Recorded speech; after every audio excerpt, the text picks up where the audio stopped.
All right, welcome everyone to the All About Nothing podcast kind of daily show. I am Barrett Gruber, host of the All About Nothing podcast with Zach King. You can find me across all social media at Barrett Gruber. With me is the host of Black, White, and Blue in the South, a podcast with Dr. Jameel Brooks, Mr. Bill Kimler. You can follow him across social media at Political Bill SC. If you want to participate in the show, you can chat with us on YouTube, Twitch, or Facebook. You can find links at the top of our webpage, theallaboutnothing.com. The week is not over, is it? No. that was This is the least holiday feeling I've ever felt during a holiday. Yeah. Like, I feel like today is just a Monday. I don't feel like it's Thanksgiving Eve. I don't feel like there's Thanksgiving tomorrow, or even that Christmas season comes the day after. This is just not feeling it. This is also one of the latest Thanksgivings that we have experienced in the last few years. Like, it is. Normally, that means the Christmas shopping season is a lot shorter than normal. It's fucked. Yeah, it's gonna be shorter. I feel like I'm the worst. I am the worst when it comes to holiday shopping. I hate the whole process. It gives me anxiety. Not good at it. Yeah, I'm not a fan. Let me buy stuff for myself and then leave me alone. That's how it would make me happy. One of the things I do appreciate is the Amazon wish lists. And if people make them public or at least send a link, then I can at least see what it is that they want. Yeah. And then I can use that to my discretion. It's a very convenient way of doing something. And then if I don't even feel like wrapping it, I can literally have it shipped to their house in one of those Amazon navy blue bags. Yeah. I never have to think about it again. I'm just not, I don't know. You've known me for several years. The holidays really aren't that big a deal to me. And what's funny is, like, resources that I have, the ones that live in India or that work out of India, they ask me, how do you celebrate Thanksgiving and Christmas and things like that? And I said, with as little investment as I can, emotionally, physically, whatever, because I'm just not a holiday person. I don't enjoy the holidays. It feels like a lot of Hallmark intertwined, and it's like you feel like it's forced upon you. It does, yeah. And you have to comply with the tradition, otherwise you'll be ostracized. Yeah But that's a terrible way to look at it, Barrett. I'm sorry you don't celebrate the birth of Christ like the rest of us do in America. That's just a shame. That's why you don't have the spirit. You meant to say the rest of us in America in December, anyway, we won't get into all the theology. Yeah, on December 26th, we go back to not caring. But up until right. then, it's the Christmas spirit. You know what? We can get into that, but I'll just say I really hope that there was a Christ that existed. I just wish that Christians represented Christ better. That's. You know what I've been on a kick on recently? What's that? Is reading the Gospels that didn't make the final cut. The final cut set by man, right? Right. The Apocrypha, basically. Right. So, you've got the 4 Gospels, Matthew, Mark, Luke, and John, and then there's like 20 more that were floating out there around that exact same time. And some of them contain some really weird things in them. The Gospel according to Judas. Yeah. Judas was like a supreme spiritual creature. Gospels according to everybody. They were really interesting. There was also the Gospel of Mary Magdalene. There was the Gospel of Jesus's mother Mary. There were a lot of Gospels that. Yeah. And ultimately they picked 4 Gospels that tell the same story in a lot of ways, but also contradict each other in so many ways. And I don't think a lot of people understand just how different the Gospel of John compared to the Gospel of Mark, and how the things that are expressed that Jesus did, the way that Jesus did things was so different. Well, I'll tell you this. As you know my background, I grew up Catholic. Sure. Went to Catholic school, got out of the churchy thing for like 20 years after college, and then just recently found my way back into Presbyterianism. And I'm not one to proselytize. I could care less what you believe or what you don't believe. So I agreed. like to poke fun once in a while. But I will say this: in the last 2 years, I have been involved in a weekly Bible study that has approached it with a very academic viewpoint. Yeah. And I have actually gotten to learn so much about this same Bible that I've read a million times growing up, and now just understanding it completely different in the cultural and historical context and the linguistic context that it's in. And some of those stupidest things I remember seeing in there actually makes so much more sense now because I know more about the culture of the time and whatever happened represented. Yeah. That, today, 21st century, you wouldn't be able to understand it. Like, for example, I actually saw a comic do a stand-up routine on this. There's this one scene in Matthew where Jesus walked by a fig tree that was out of season. The fig tree didn't have any fruit on it. Jesus got pissed off, so he cursed the fig tree and it withered and died. Like, I read that and people just blow over it. Like, you'll never hear that read in a Sunday service because it's so depressing and it makes Jesus look like a fig bully. Right. I will say you won't hear it in Sunday service in an evangelical or non-denominational church. You will hear it. I heard it 6 times when I was a Catholic, because in the Catholic liturgy, like the calendar, we would read the Bible 3 times or once over the course of 3 years. So you would go through the Bible 3 times, once every 3 years. So, yeah, but yeah. Well, anyhow, that story was just always bonkers. Never made any logical sense. It's like he just went by and picked on a fig tree for no reason at all. But then when you actually read about back in the day, what figs represented versus other fruits, like there's all these representations from an Eastern culture. Yeah. And really that whole story was about him calling out the leadership of the day, the Jewish priest class, how they were rotten to the core. Yeah. And that was, was there ever an actual fig tree? Maybe, maybe not, but that wasn't even the point. The point was the fig actually represented the fruit of the high priests. And then you get into this analysis and you look at the words, and the words are similar. You can even see where there was mistranslations when it went from Hebrew to Greek and then Greek to Latin. You can see where the same word got slightly interpreted wrong. Yeah. I am riveted by that kind of stuff. So it's a Bible study where you're not just forced to read and then go, well, what do you think Jesus means in your life? It's not like that at all. It's truly an academic study of it that just gets underneath the hood. Yeah. And I found that riveting. And the reason that I chose to be Catholic was because I always believed that I Did you choose? Yeah. I became a Catholic as an adult. I did not know that. Yeah. I took the RCIA classes and that's how I got to be close friends with the priest that was my priest out here in Lexington. I mean, we used to play poker on Friday nights. I'll tell you a true story. I grew up Catholic. I was an altar boy, and there was this young priest. I would put him maybe in his late 20s, early 30s, Father George, and he liked to wrestle with the altar boys down in the basement of the rectory. Red flag. Yeah, well, but this was the early 80s, so I don't know that there were flags at the time per se. There should have been, but yeah. Anyway, yeah. But he would put on his wrestling gear with the headset and and the guy weighed like 90 pounds. He was a scrawny guy. I mean, basically the altar boys could kick his ass, and the 7th grade, 6th grade altar boys. But that was an absolute true story. And I was like, my goodness, I can't, if that even happened today, remotely happened today, the church would burn down. Yeah. Or they would get elected to be a representative from Ohio, Jim Jordan. Real quick, do need to read this. I want to let everybody know about a great community event coming up. Can we pick a different story to segue from that? I mean, I don't think so. I don't think so.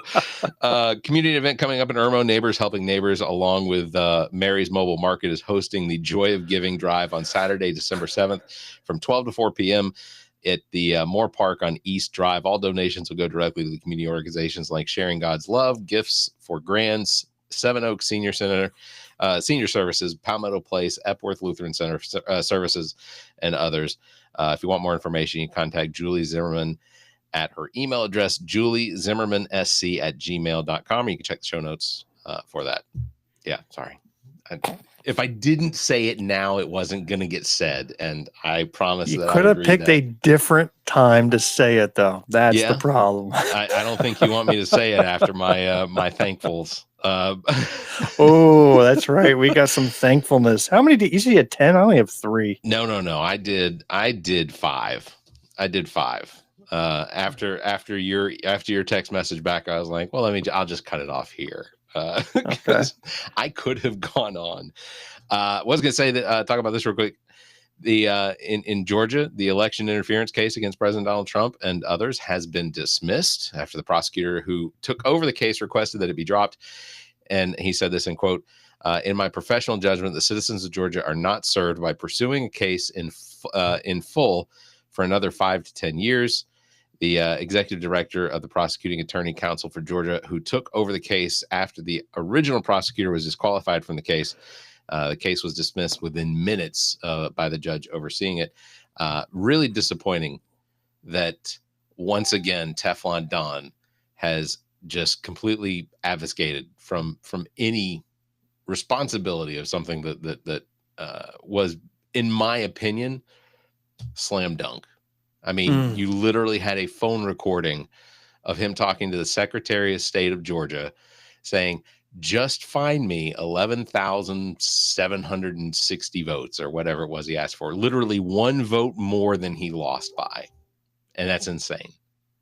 I don't get it. No comment. I don't know what to say. Oh, first of all, I do know what to say. Is I'm pissed at that original prosecutor. Oh, for sure. I forget her name. What is her name? I don't remember. She even fundraised here in South Carolina, and I knew a bunch of people that went to her fundraiser. And she ended up having an affair with the prosecutor she appointed. So she had been in a relationship, and this is based on what I remember from it. She had been in a relationship with him prior to the investigation, and when as the prosecutor of that, or after she was chosen the prosecutor, she hired him on, still in a relationship, as one of her counsel. Right. And while relationships start in office settings all the time, but it would have been appropriate not to hire him. That's because she's paid by the taxpayer. She's correct. A public official, and to use taxpayer dollars to have your booty call, they're working with you and paid as well. She just shows a lack of judgment. Yeah. That submarined the whole case. I mean, otherwise it was a very good case. Yeah. But then it got stalled because of that and gave him all the excuses to get out of it. And now he's out of it. That just pisses me off. You had adjacent cases that were found to be against the defendant, whether it was Trump or others involved in the Trump organization. The attempt to circumvent the fact that they had threats that were made against literally poll workers. That ultimately there were 2 poll workers that had threats made against them because Rudy Giuliani had called them out by name. And these 2 individuals, I think it was a mother and a daughter, had to abandon their home, move out of town in order to get away from it. They had a settlement in the millions of dollars from Rudy Giuliani, which they'll never see. I think they actually did get collected some of that. Yeah, finally they were able to confiscate. It took a while, but I think they did get. He was selling a stamp collection or something like that, yeah. But I don't understand it. And then to have the opportunity to reignite that case, because anyone that tries to the claims about our elections being insecure, this is the greatest evidence ever created by a man of potential harm being done to our election system by a president who didn't like the outcome of the election and just started called a Republican state Secretary of State for the state of Georgia, Raffensperger, and asked him just to say, we found these votes. And that, you know, it's insane to me. That right there is election fraud. And we just let them off the hook. It's just insane to me. I don't know. I was going to ask you, what do Paramount, Donald Trump, and Chris Tucker have in common? Well, you threw me with the Chris Tucker thing. Yeah, I couldn't tell you. They're not, you know, Trump's not in Jumanji. Yeah. I think Jumanji was a Paramount film. Was it? It might have been. No idea. It might have been Universal. I think that was a Universal. Yeah, maybe. All right, go ahead. Tell me what they have in common. Paramount is on the verge of greenlighting the fourth installment of the Chris Tucker, Jackie Chan buddy cop movie Rush Hour 4. Is this something the world needs? I just want to remind everyone, Jackie Chan as of this year is 71 years old, and based on statistics, if his character is the same age, I'm sorry. Did you say was Trump in there or no? Yeah. So Trump is the one that coerced Paramount into greenlighting the buddy cop movie. Where are you sure you're not reading The Onion over there? No, I mean, where are you getting these news sources from? It's on the AP. It was on apnews.org. Jackie Chan being 71, he would be retired by now by 16 years. Statistically, if he was still a cop in Hong Kong. I don't know. Chris Tucker's 54. He could still potentially be a detective. But yeah, so does the world need a Rush Hour 4? You're the president of the United States. Why are you giving a shit about Rush Hour 4? That is a great question.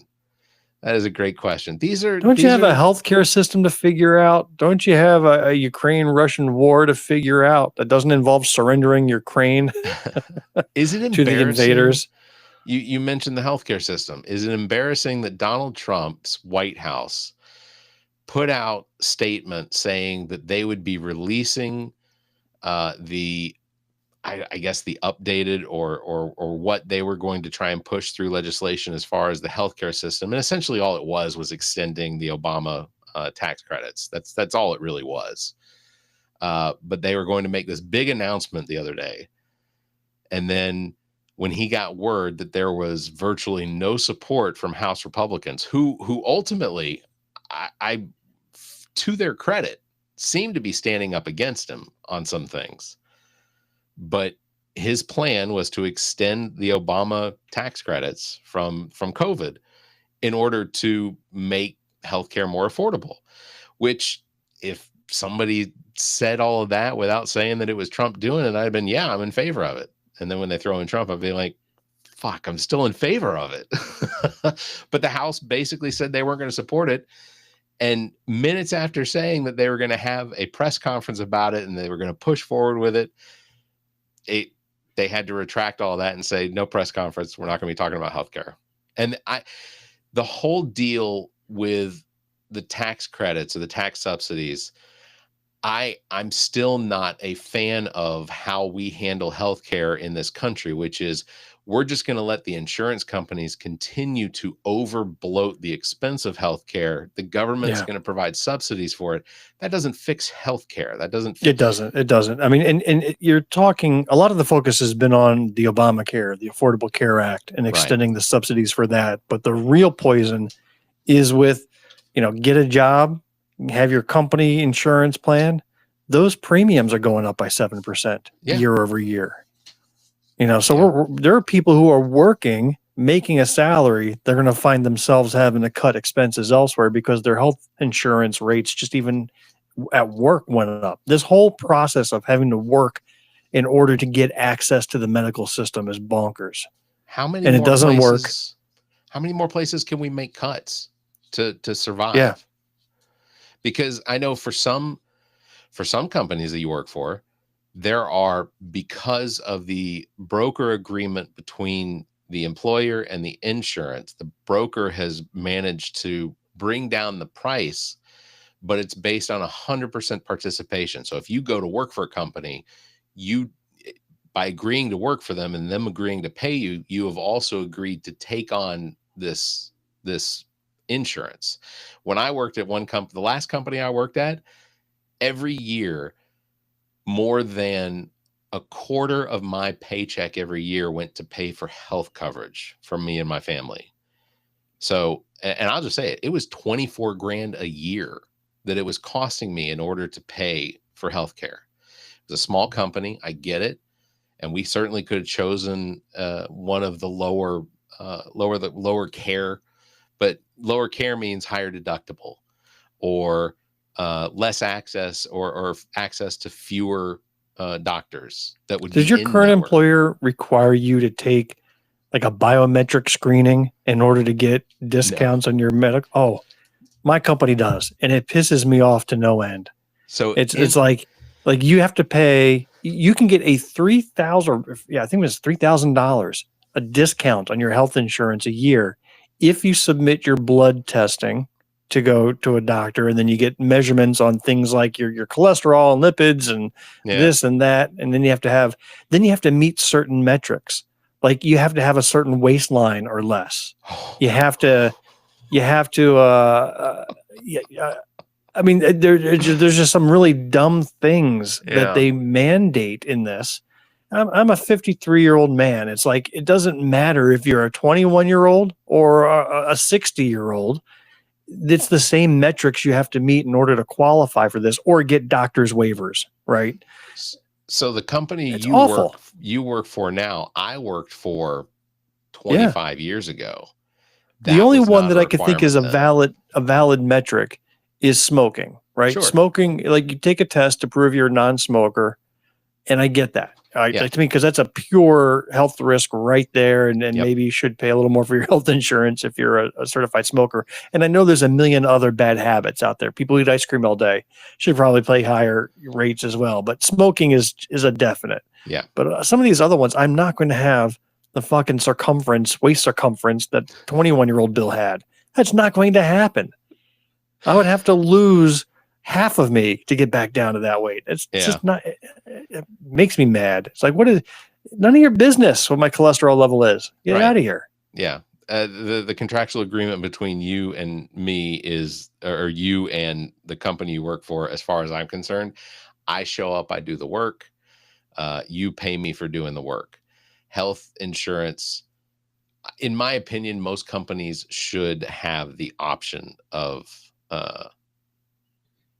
you should have the option, but I also believe, I'm going to tell you right now, if Donald Trump came out tomorrow and said he is going to sign an executive order to remove the mandate from the Medicare requirements that people be 65 years and over or older and allow Medicare to be applied for by anyone, I would be happy to pay a little bit more in taxes or whatever requirement in taxes if I could abandon the health insurance that I have. I worked in Medicare for almost 15 years. I know the ins and outs. I know how well it's managed and ran, years past. Although, again, the fact that you worked in it for 15 years gives me pause to go on it. I was like, man, would I want a program that hired Barrett? I don't think I would. Hey, well, I will have you know that in the 15 years that I worked on that program, I was employee of the year 1 year. I was employee of the year for my division another year. You're not helping the case. Any company that would make you employee of the year is a suspect company. All right, fine, fair. But it is absolutely one of the most efficient government programs that is currently running. And the fact that they have an administrative cost of almost every year over year of 1% or less administrative cost, I think is proof of government efficiency. And I stand by that. So, my parents are on Medicare. I know people I work with that are this close and can't wait to get on Medicare just because they don't go to the doctor that often. And if they do, being on Medicare has a lot of benefits to it. The premiums are low. The deductible is low. You have part A, B, and D. And Part A is for your emergency care service, hospital services. B is for the non-hospital services, ambulance, air, things like that. And then D is for your durable medical equipment. My insurance, I think, covers durable medical equipment, but I don't know for certain. I'd have to go look. I don't ever read the damn pamphlet. I get tired of reading that thing. It's the same thing every year. I look at the premium and I look at the deductible. If the premium goes up and the deductible goes up, it's costing me more. I can't even tell you when the last medical bill I've had was. I mean, there has never been a year probably since I worked professionally, so now 30 years, where I've ever had a year where I've met a deductible. Really? I've just been that lucky with the health that I've had no surgeries. I've had no accidents. I've had, an occasional minor trip to the emergency room for minor things, but nothing major that actually racked up any medical bills. I'm the insurance company's dream. I'm going to give you the opposite. The company I work for now, when I started with them, the deductible was so low that I did meet the deductible pretty early on in the year. And now where the deductible is, I struggle to get to that because I don't go to the doctor probably often enough. And I have the benefit of some other insurances for other brain stuff. So, those don't get used on my regular insurance. So anyway, it is the day before Thanksgiving. Oh, do you want to talk about some of the things you're thankful for? Let's talk about it. Let's have a day of thanks. Let's be grateful for the blessings that we have. Do you have any Thanksgiving blessing music? I don't. Man, you should have come prepared. We should have had some, dinner clanking sounds or something, like at a restaurant or anything I'd want to run through the board. I'd have to do it on the iPad, which is on TikTok. So sorry. I'll go first. Well, okay. First thing I do want to say is I am thankful for this podcast, all the people that support the podcast and the dozens of guests that we've had this year that have taken time to appear on the medium. All of you, and I mean every single one of you, is deserving of a heartfelt appreciation from me. None of you are going to get it, but you definitely deserve it. Oh, you just got it, you sneaky bastard. You gave it to them anyway. Well, I'll start off by being grateful, and this is something that you've not heard for the first time. I'm grateful for you, and this is God's honest truth. The last 3 years of doing my own podcast has been some of the most rewarding experiences, going back to probably when I was doing college radio. I didn't realize how much I missed it. And then being on your show back in the day, and then kind of getting the bug myself, and you giving me a little bit of the ropes and guidance to get started, being part of the big media empire. Great 3 years. Every episode I've ever done has been a joy, and I have you to thank for that.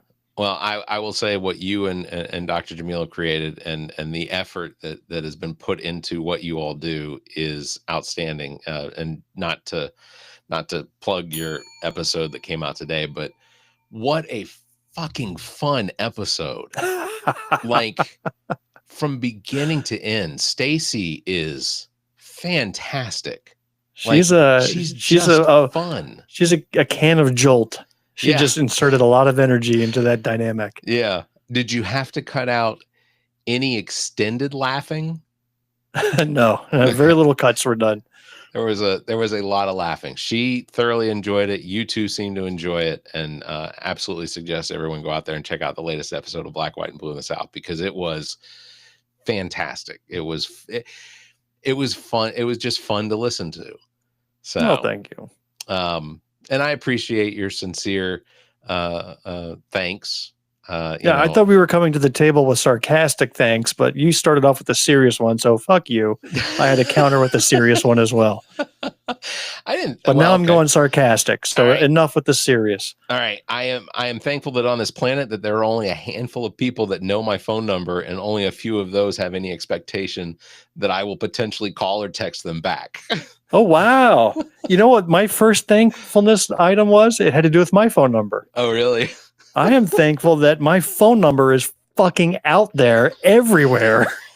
And I am getting 20 texts a day from everybody all over the country, from Mark Kelly looking for money to a dog catcher running for office in East Bumblefuck, North Dakota. Somehow my number has gotten out there as I'm a super donor willing to give to anybody for anything. And my phone is just texting off the hook. Well, so I've got the opposite problem. I've already filled out the application for your sainthood. So not being Catholic anymore doesn't matter. They don't care about that part. I did want to say that in reflecting on what this year has brought and everything that we've experienced as a society, as a country, and as human beings, I am thankful that it wasn't worse than it could have been. That is to say that doesn't sound sarcastic to me. Yeah, well, here it is. That sounds serious. That is to say that that all of my fears won't potentially still come true, but for now, the levee is holding all of the true, unadulterated stupid. It's still right behind the wall of reality. So I am thankful that it is, at least for now, holding. It's hard to feel thankful that the year wasn't as bad as it could have been. Especially when there's a Native American sitting behind ice bars somewhere, unable to communicate out to the world because they thought he was Mexican. Yeah. And meanwhile, he's a native citizen of this country and he can't contact anybody for weeks. I have a hard time thinking, well, how could it be worse? Right. Well, that's just too much of that. Segue, I will say, or to deviate a little bit, the episode that's coming out on Monday of the All About Nothing podcast, listen all the way through the episode because my guest, Juan Velasquez, will tell a story of his own interactions with ICE. So. Yeah, it's going to be a point where we all know somebody who was detained by ICE and kept from communicating with the outside world. I genuinely completely stripped of any due process whatsoever. Yeah, I genuinely have fear for the people, the friends that I have that, my neighbors next door, Jose and his wife, they are from the Dominican Republic. Their skin is darker than mine. They speak Spanish to each other. And my son-in-law is El Salvadoran. Yeah. His parents are immigrants from El Salvador. And now he has to think, how many forms of ID does he have to carry on him? Because if he doesn't have his ID on him, then he can get thrown into a jail cell without any communication to the outside world, just for looking brown. Yeah. It's extremely. All right, I'm going to go with my next thankful item. All right. I am thankful for 3-Eye Atlas. Okay. I really am, because it brought together two of my favorite things, my love of astronomy and my love of conspiracy theories. And it blended them together just personally, and it allowed my Marjorie Taylor Greene freak flag to fly a little bit.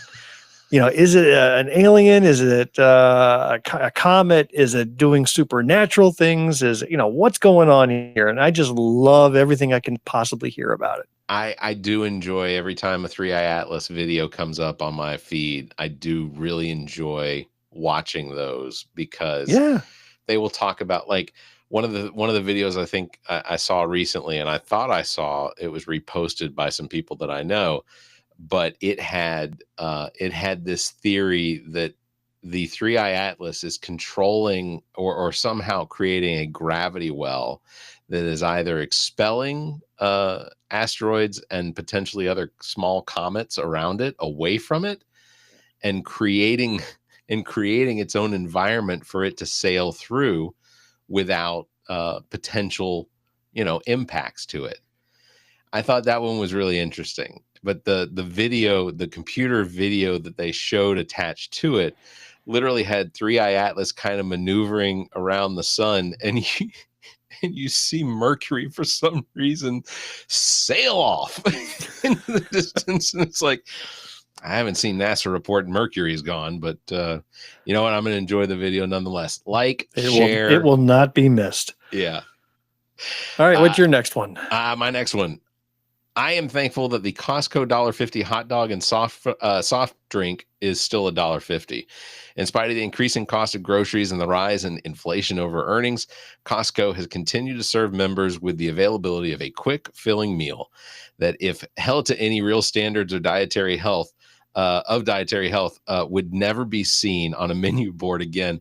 But it is true. But if it is true that every hot dog takes 2 to 3 days off your life, then that $1.50 savings, as well as the soda, was well worth the cost. After all, is there a Costco near you? Over I off didn't Piney know Grove. that. It's about 20 minutes away. In fact, I have to go there on Friday to get the last 2 tires put on my car. So you would spend more in gas to go get your $1.50 hot dog and a drink. I am an executive than on the hot member. dog and drink.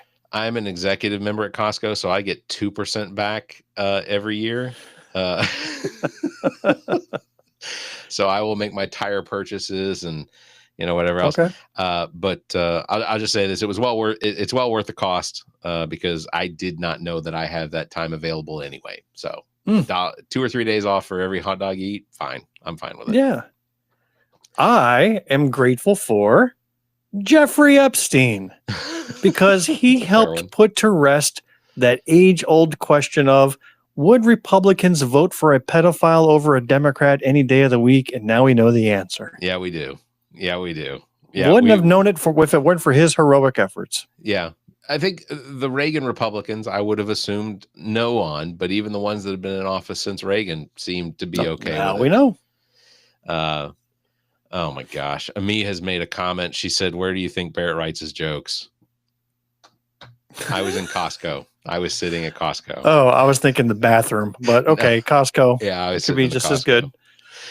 All right. Finally, I want to thank me. Over the course of the last year, I've been much more honest about my feelings, and it has had a positive effect on my own well-being. The number of people that have taken my moments of silence to share some video that they think is hilarious or interesting has dropped significantly for me. When the people that shove the phone right in your face. I'll just say this: it is harmful to my vision, because every time somebody puts a phone in front of my face and I'm wearing my contacts, 93% of what you're showing me is completely blurred, and it completely outperforms the 6% that is 6 or 7% that is potentially entertaining.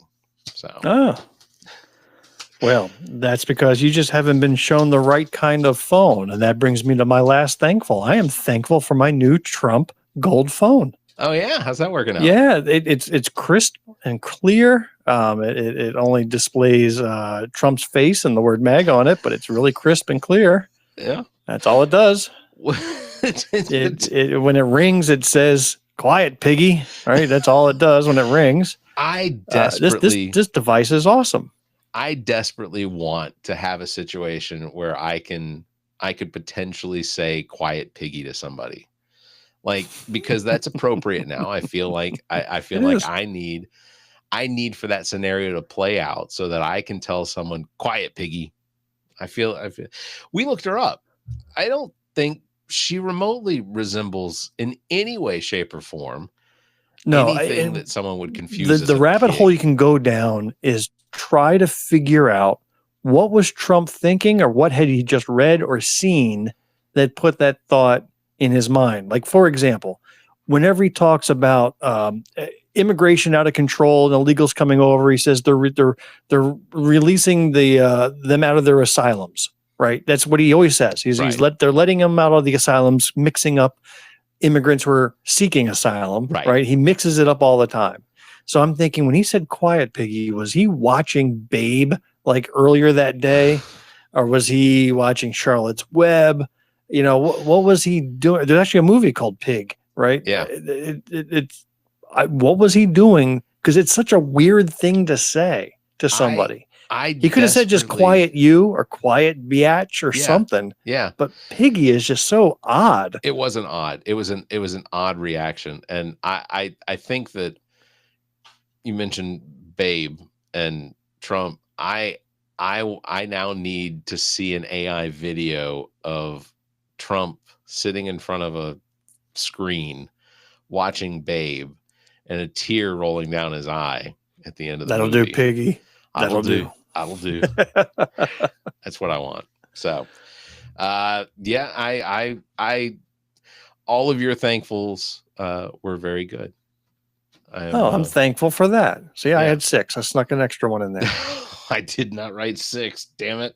All right. Well, I guess, I hope you have a good Thanksgiving tomorrow. And as far as your job's insurance requirements, I hope that the check on your waist was earlier. I got the doctor's waiver. I've been getting the doctor's waivers for 10 years now. Okay. I'll get the blood work drawn. I'll fail all the tests, and then I'll get the waiver signed. There you go. I'm good. It's just a stupid rule. Yeah. Well, I don't disagree. I am appreciative of the fact that the only thing that my insurance or my health insurance through my employer asks me is, have you smoked any tobacco in the last 12 months? So, not tobacco. All right. Well, that's going to wrap it up for this episode. Big thanks to everybody for watching. See, I got a 6th one in there. Thank you very much for listening. Don't forget, you can follow Bill at Political Bill SC and myself at Barrett Gruber. Thanks for liking and hitting that bell. And if you can, please give us a 5-star review or leave a comment. Until next time, you all stay safe, be kind, keep your hands to yourself, and have a happy holiday Thanksgiving.